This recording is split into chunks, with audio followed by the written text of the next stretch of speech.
நாளிலும் நம்முடைய தியானத்திற்காக மத்தேயு எழுதின சுவிசேஷம் 16வது அதிகாரம் 15ஆம் வசனத்திலிருந்து நான் வாசிக்கிறேன். மத்தேயு 16ஆம் அதிகாரம் 15ஆம் வசனத்திலிருந்து. அப்பொழுது அவர், நீங்கள் என்னை யார் என்று சொல்லுகிறீர்கள் என்று கேட்டார். சீமோன் பேதுரு பிரதியுத்தரமாக, நீர் ஜீவனுள்ள தேவனுடைய குமாரனாகிய கிறிஸ்து என்றார். இயேசு அவனை நோக்கி, யோனாவின் குமாரனாகிய சீமோனே, நீ பாக்கியவான். மாம்சமும் இரத்தமும் இதை உனக்கு வெளிப்படுத்தவில்லை, பரலோகத்தில் இருக்கிற என் பிதா இதை உனக்கு வெளிப்படுத்தினார் என்று சொல்லி இங்க ஆண்டவர் பேசுறார். இங்கே பார்க்கும் பொழுது இந்த மத்தேயு 16ஆம் அதிகாரத்தில் 13 முதல் 19 வரையிலும் பாத்தீங்கன்னா ஒரே காரியம் வரும். இயேசு கிறிஸ்து பிலிப்பு செசரியா என்கிற பட்டணங்களின் வழியே வருவார். வரும்பொழுது அவர் தன்னை குறித்து இந்த உலகம் எப்படி அறிந்திருக்கிறது என்பதை அறிந்து கொள்ளவர் நினைக்கிறார். நினைத்து சீஷர்களை பார்த்து கேட்கிறாரு, மனுஷகுமாரனாகி என்னை ஜனங்கள் யார் என்று சொல்லுகிறார். உடனே சீஷர்கள் ஒரு பட்டியலை கொடுக்கிறாங்க. சிலர் உம்மை யோவான் என்று சொல்லுகிறார்கள், சிலர் எலியா என்று சொல்லுகிறார்கள், சிலர் எரேமியான்னு சொல்றாங்க, சிலர் வேறு ஏதோ ஒரு தீர்க்கதரிசின்னு சொல்றாங்க. இப்படி உம்மை குறித்து பலதரப்பட்ட இடங்கள் ஜனங்களுக்குள் இருக்கிறது. ஆனா இந்த பதில்கள் எல்லாமே ஆண்டவருக்கு பிரியமா இல்லை, ஏன்னா எல்லாமே தவறான பதில்கள். உடனே அதே கேள்வியை திருப்பி வேற மாதிரி கேட்கிறார். நீங்கள் என்னை யார் என்று சொல்லுகிறீர்கள்? உலகம் என்னை புரியவில்லை, உலகத்திற்கு நான் யாருன்னே தெரியல, நான் தான் உலக ரட்சகர், நான் தான் மேசியா என்று சொல்லி யாருக்குமே தெரியல. சரி, என் பின்னாலேயே கூடவே வரீங்களே, உங்களுக்கு அது தெரியுதா? நீங்கள் என்னை யார் என்று சொல்லுகிறீர்கள்? அப்படி ஒரு கேள்வியை திடீர்னு இப்படி கேட்பான்னு அந்த 12 பேர் நினைச்சிருக்க மாட்டாங்க. அதுல அந்த கேள்வி வந்த உடனே 11 பேர் அமைதியா இருக்கிறாங்க. என்ன ஏதாவது தவறா சொல்லிடக்கூடாது, ஏற்கனவே ஜனங்க சொல்றாங்க சொல்லி தப்பான பதில்களை சொல்லி இருக்கிறோம், ஆனா இப்ப திருப்பி நம்ம தப்பான பதில்களை சொல்லிடக்கூடாதுன்னு சொல்லிட்டு அமைதியா இருக்கிறாங்க. அப்போ உடனே பேதுரு சொல்றான், நீ ஜீவன் உள்ள தேவனுடைய குமாரனாகிய கிறிஸ்து அப்படின்ட்டு சொன்ன உடனே ஆண்டவருக்கு ரொம்ப சந்தோஷம். யோனாவின் மகனாகிய சீமோனே, நீ பாக்கியமா. மாம்சமும் ரத்தமும் இதை உனக்கு வெளிப்படுத்தவில்லை, பரலோகத்திற்கு என் பிதா இதை உனக்கு வெளிப்படுத்தினார். பேதுரு கொடுத்த பதில் ஒரு வெளிப்பாடுகள் உள்ள பதிலா இருக்கு. அந்த வெளிப்பாடு எங்கிருந்து வந்தது? பரலோகத்தில் இருக்கிற பிதாவினால் அந்த வெளிப்பாடு வந்துச்சுங்கிறார். இது மாம்சத்தோட ரத்தத்தோட நீ சொல்லல, அறிவுல வச்சு நீ பயன்படுத்தி பேசல. உனக்கு இந்த காரியத்தை பரமபிதா வெளிப்படுத்தாமல் என்னை பார்த்து நீ ஜீவனுள்ள தேவனுடைய குமாரனாகிய கிறிஸ்து என்று சொல்லி உன்னால் சொல்லியிருக்க முடியாது. நீங்க யோசிச்சு பாருங்க, இந்த வெளிப்பாடுங்கிறது உண்மையிலேயே இது அறிவு கெட்டாத ஒரு சம்பவம், அறிவு கெட்டாத ஒரு காரியம். இன்றைக்கு நம்ம உலகத்திலே வேற இடத்துல இருக்கிறோம், ஒவ்வொரு இடத்துல இருக்கிறோம் இல்லையா? இஸ்ரேல் தேசத்திலே, அந்த பாலஸ்தீன தேசத்திலே, இஸ்ரேல் என்று சொல்லப்படுகிற அந்த இடத்திலே இன்றைக்கும் அந்த சந்ததி, ஆபிரகாமின் சந்ததி இருக்கிறாங்க. நாம் எல்லாரும் புறஜாதிகள் பாருங்க, நம்ம எல்லாம் வேற வேற தேசத்துல இப்ப நம்ம கலந்துட்டு இருக்கிறோம். இப்போ பல தேசங்களில் இருந்து, பல மாநிலங்களில் இருந்து இந்த இடத்துல நாம இணைந்து இருக்கிறோம். ஆனால் இயேசு கிறிஸ்துவை குறித்து நமக்கு தெரியுது, அவர்தான் தேவனுடைய குமாரன், அவர்தான் உலக ரட்சகர், நம்முடைய பாவத்தை போக்கும் பரிகாரி அவர்தான், அவர்தான் சீக்கிரம் வரப்போகிறவர், அவரே மெய்யான தெய்வம். இதெல்லாம் எப்படி இவ்வளவு தெளிவா நம்ம சொல்றோம் இல்லையா? அவரை பார்க்கல இல்ல, அவரை நேரடியா பார்க்கல, அவர் பேசுறது நேரடியா உட்கார்ந்து கேட்கல, ஆனாலும் எப்படி இவ்வளவு தெளிவா சொல்றோம்? எங்கேயோ உட்கார்ந்துட்டு எப்படி சொல்றோம்? அப்போ இந்த காரியம் எங்கிருந்து வந்து கேட்டீங்கன்னா, இதுதான் பரலோகத்தில் இருக்கிற பிதாவாகிய ஆண்டவர் நமக்கு கொடுத்த வெளிப்பாடு. இது தற்செயலே நடக்கிறது இல்லை. இன்றைக்கு யூத ஜனங்கள் அதே தேசத்திலே இயேசு கிறிஸ்து ஊழியம் செய்த அதே மண்ணில இருக்கிற யூத ஜனங்கள் அவரை மேசியா என்று இன்னைக்கு வரைக்கும் சொல்லல. 2000 வருஷங்களாச்சு, உலகமே இயேசு கிறிஸ்துவுக்கு பின்னால போய்கொண்டு இருக்கிறது.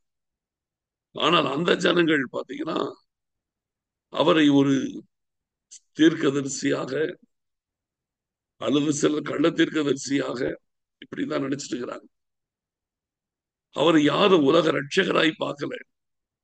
அவர்களில் பெரும்பாலானவர்கள் இன்றைக்கும் இருதயம் அடைக்கப்பட்ட நிலைமையிலே இயேசு கிறிஸ்துவை ஏதோ ஒரு நபராக அவர் தீர்க்கதரிசிகளில் ஒருவராக தான் பார்க்கிறாங்க. எரேமியாவாக, எலியாவாக இப்படிதான் பார்த்துட்டு இருக்கிறாங்களே தவிர இயேசு கிறிஸ்து தேவனுடைய குமாரன், ஜீவனுள்ள தேவனுடைய குமாரன் என்பதை அவங்களால சொல்ல முடியும். ஆனால் உங்களுக்கும் எனக்கும் அதை சொல்ல முடியும். எப்படி? இதுதான் வெளிப்பாடு. இன்னைக்கும் சொல்லுகிறேன், நம்ம லைஃப்ல ஒரு வெளிப்பாடு இருக்கு பாருங்க. உலகத்திலேயே தலை சிறந்த ஞானிகள் என்று சொல்லப்பட்டவங்க யாருன்னா யூத ஜனங்கள் தான். இன்னைக்கு உலகத்திலே மிகப்பெரிய இன்வென்ஷன்ஸ் எல்லாமே, கண்டுபிடிப்புகள் எல்லாமே, பெரும்பாலான உலகத்தில் சிறந்த கண்டுபிடிப்புகள் எல்லாமே யூத வம்சத்திலிருந்து வந்ததுதான். அப்போ யூதர்களுக்கு அறிவு ஜாஸ்தி, ஞானம் ஜாஸ்தி. அவர்களுக்கு கர்த்தர் இயற்கையிலேயே மிக பெரிய அறிவாளிகளாய் தேவன் அவங்களை படைச்சிருக்கிறார். அப்ப அவ்வளவு பெரிய அறிவாளிகள், மிகப்பெரிய புதிய புதிய கண்டுபிடிப்புகள் எல்லாம் சொல்றவங்க இயேசு கிறிஸ்துவை மேசியான்னு சொல்றதுக்கு அவங்களுக்கு அறிவில்லை. இயேசு கிறிஸ்துவை உலக ரட்சகராய் பார்க்கக்கூடிய அறிவு அவங்களுக்கு இல்லை. இயேசு கிறிஸ்துவை மெய்யான தெய்வமாய் பார்க்கக்கூடிய ஒரு அறிவு அவங்களுக்குள்ள இல்லை. நினைச்சு பாருங்க. அப்போ இதுல என்ன தெரியுதுன்னா, உலகத்திலே தலை சிறந்த ஞானிகள் யூத ஜனங்கள், அறிவாளிகள். ஆனால் அவர்களுக்கு இயேசு கிறிஸ்துவை இன்றளவும் மேசியாவா தெரியும். இன்னைக்கும் அவங்க புலம்பலின் சுவர் என்று தேவாலயத்தில் இடிக்கப்பட்ட அதுல அரைகுறையாய் இருக்கிற ஒரு சுவர் பக்கத்தில் நின்று மேசியாவை வாரும், மேசியாவை வாரும் அழுது உட்கார்ந்துருக்கிறாங்க, புலம்பிக் கொண்டிருக்கிறாங்க, மேசியாவை வாரும், மேசியாவை. அப்ப யோசிச்சு பாருங்க, உலகத்திலே சிறந்த ஞானிகளுக்கு உலக ரட்சகரை தெரியல, தேவகுமாரனை தெரியல. உலகத்தில் அவனுக்கு எல்லாம் தெரியும், ஆனா உலக ரட்சகரை தெரியும். அவன் எத்தனையோ காரியங்களை உருவாக்குகிறான், ஆனால் அவனை படைத்தவனை அவனுக்கு தெரியல. அவன் எத்தனையோ புதிய புதிய காரியங்களை படைக்கிறான், புதுசு புதுசா கண்டுபிடிக்கிறான். ஆனால் அவனை படைத்தவர் யார் என்று அவனுக்கு தெரியல. இதுதான் ஞானிகளை வெட்கப்படுத்தும்படி உலகத்திலே பைத்தியமான நம்மை கர்த்தர் தெரிந்து கொண்டார்.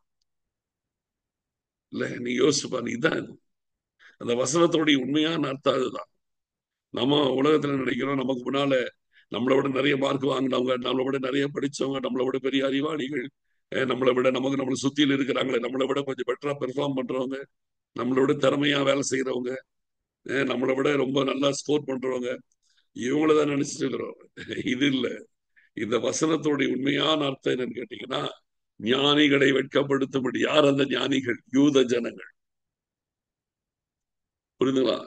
அந்த ஞானிகள் யாரு? யூத ஜனங்கள் தான் அந்த ஞானிகள். ஞானிகளை வெட்கப்படுத்தும்படி பைத்தியமான நம்மை தெரிந்து கொண்டார். பலமுள்ளவைகள், அவங்கதான் பலசாலிகள். இன்னைக்கு உலகத்திலே தலை சிறந்த ராணுவம் எல்லாம் இஸ்ரவேல் ராணுவம். பலமுள்ளவைகளை வெட்கப்படுத்தும்படி பலவீனமான நம்மை தெரிந்து கொண்டார். உள்ளவைகளை அவமாக்கும்படி தேவன் உலகத்தில் இழிவானவைகளும் அற்பமாய் எண்ணப்பட்டவைகளும் இல்லாதவைகளையும் தேவன் தெரிந்து கொண்டார். ஏன் தெரியுமா? மாம்சமாய் இருக்கிறடா ஒருவரும் ஆண்டவருக்கு முன்பாக நாங்க தான் பெரியவர்கள் என்று மேன்மை பாராட்டக்கூடாதபடிக்கு அப்படி செய்தார் என்று வேதம் சொல்லுகிறது. அப்ப கர்த்தர் நமக்கு அந்த வெளிப்பாட்டை கொடுத்திருக்கிறார். நம்ம வாழ்க்கையிலே இயேசுவை ரட்சகர் என்று அறிவதை போல ஒரு பெரிய வெளிப்பாடு இந்த உலகத்தில் எதுவுமே கிடையாது. அந்த வெளிப்பாடு நமக்கு ஏற்கனவே கொடுக்கப்பட்டிருக்கிறது. ஆனா இப்ப நான் என்ன சொல்ல வரேன்னா, அந்த ஒரு வெளிப்பாட்டோட வாழ்க்கையை ஓட்டி முடிச்சிடாதீங்க. அனுதினமும் ஆண்டவரை குறித்த வெளிப்பாடோடு வாழ பழகுங்கள். ஆண்டவரை குறித்த பல காரியங்கள் உங்களுக்கு ஆண்டவர் அன்னைக்கு தன்னை இரட்சகர் என்று வெளிப்படுத்தின ஆண்டவர் இன்றைக்கு நீங்கள் நடக்க வேண்டிய காரியங்களை உங்களுக்கு வெளிப்படுத்த மாட்டாரா? உங்க வாழ்க்கையில தேவ சித்தம் எது என்பதை உங்களுக்கு வெளிப்படுத்த மாட்டாரா? அவருக்கு பிரியமான வாழ்க்கை எது என்று அவர் உங்களுக்கு வெளிப்படுத்த மாட்டாரா? அவரை எல்லாவற்றையும் நமக்காய் செய்து முடித்திருக்கிறார். இந்த வெளிப்பாட்டை நமக்கு தர மாட்டாரா?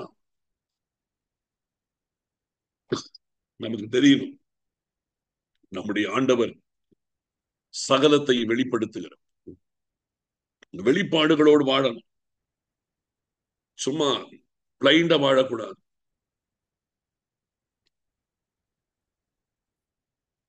நாம் வெளிச்சத்தின் பிள்ளைகள், இருளின் பிள்ளைகள், பிளைண்டா வாழக்கூடாது.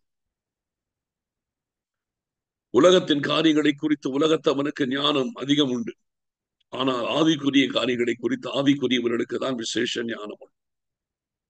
நமக்கு கர்த்தர் பரம காரியங்களை வெளிப்படுத்துவார். இந்த காலம் எப்படிப்பட்ட காலம், இதுல நான் எப்படி வாழணும், எப்படி ஜெபிக்கணும், எப்படி கர்த்தரை தேடணும், எப்படி கர்த்தருடைய சித்தத்தின்படி செய்யணும், இது எல்லாத்தையும் கர்த்தர் நமக்கு வெளிப்படுத்தும். உலகத்திலே வாழுகிறவனுக்கு உலகத்திலே திறமையா வியாபாரம் பண்ணதுக்கு அவனுக்கு ஞானத்தை பயன்படுத்தலாம். ஆனால் நீங்களும் நானும் ஆண்டவருக்கு என்று சிறப்பாய் வாழ்வதற்கு எப்படி என்பதை அதற்குரிய வெளிப்பாட்டை ஆண்டவர் நமக்கு தருவார். வேதத்தை நல்ல ஜெபத்தோடு வாசிங்க. ஆண்டவருடைய பாதத்தில் அதிகமா உட்கார்ந்து ஜெபிங்க. ஆண்டவர் உங்களோடு கூட நிறைய பேசுவார். இந்த மாசத்துல ஆண்டவருக்கு விசேஷமாய் வாக்கு கொடுத்திருக்கார். நிறைய வெளிப்பாடுகள் கிடைக்கும்.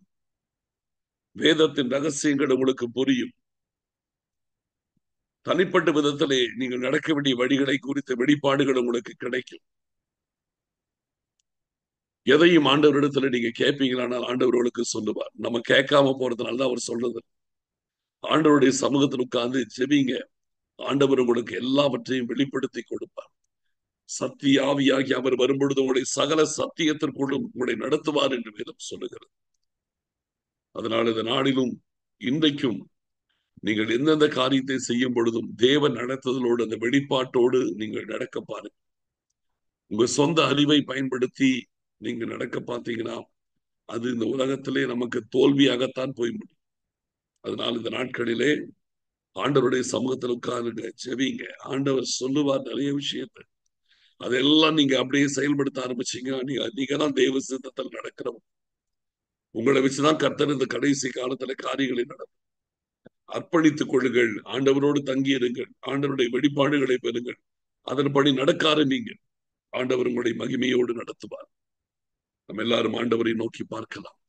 ஸ்தோத்திரம் ஆண்டவரே, நாங்கள் உம்மை துதிக்கிறோம், சோத்தரிக்கிறோம், சோத்தரிக்கிறோம், சோத்தரிக்கிறோம். ஆண்டவரே, எங்கள் மகா பரிசுத்தமுள்ள எங்கள் அருமையான பிதாவே, இந்த நாளிலும் கூட தேவரீர் எங்களோடு நீங்க பேசுகிறவர், எங்களுக்கு வெளிப்படுத்துகிறவர், எங்களுக்கு காரியத்தை வாய்க்க பண்ணுகிறவர், எல்லாமே நீங்க தான் செய்யறீங்க.